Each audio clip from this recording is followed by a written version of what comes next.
ছবিতে দেখা গাছটি হল ফোটকা গাছ, বাংলায় এটি কপালে ফোটকা, ফোটকা ফল বা কপাল ফোটা গাছ নামেও বেশ পরিচিত। ইংরেজি ও বৈজ্ঞানিক তথ্যানুযায়ী সাধারণ নাম থাইসালিস ফিফালিস বা গ্রান্ডচেরি গোল্ডেনবেরি।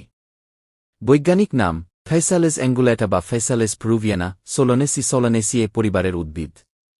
গাছের প্রধান বৈশিষ্ট্য কাগজের মতো খোলস। এই গাছের ফলগুলো ফানুস বা ছোট কাগজের থলের মতো পাতলা খোলসের ভেতরে আবৃত থাকে। কপালে ফোটানো খেলা। গ্রাম বাংলায় ছোটবেলায় অনেকেই এর ফল তুলে কপালে চেপে ধরে পট করে শব্দ করে ফাটানোর মজা নিত, যা থেকে এর নাম হয়েছে কি কপালে ফোটকা গি। ফল। ভেতরের ফলটি দেখতে ছোট টমেটোর মতো হয়। পাকা অবস্থায় এটি হলদে বা কমলা রঙের হয় এবং মিষ্টিটক স্বাদের হয়ে থাকে। ফোটকা বা ফোটকা ফল। গাছের বিভিন্ন ভেষজ ও পুষ্টিগুণ রয়েছে। বিশেষ করে এর পাকা ফল এবং গাছের পাতা ও মূল ঐতিহ্যবাহী ওষুধ হিসেবে ব্যবহার হয়ে আসছে। এর উল্লেখযোগ্য কিছু উপকারিতা নিচে দেওয়া হল। ১. পুষ্টি ও অ্যান্টিঅক্সিডেন্টে সমৃদ্ধ।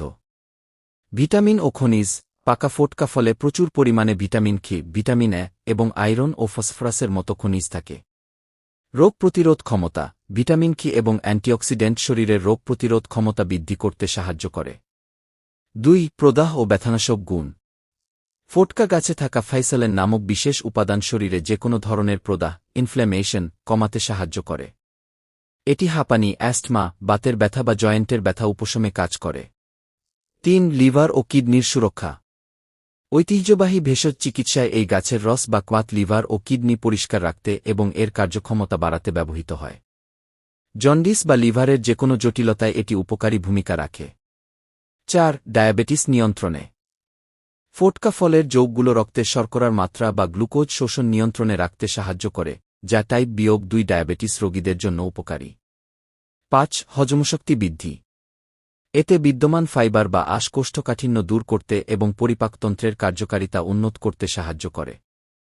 জরুরি সতর্কতা। কাঁচা বা সবুজ ফল খাওয়া উচিত নয়। ফোটকা ফল যখন একদম কাঁচা বা সবুজ থাকে, তখন এতে সোলানাইন নামক মৃদু বিষাক্ত উপাদান থাকতে পারে, যা খেলে পেট খারাপ বা বমি হতে পারে।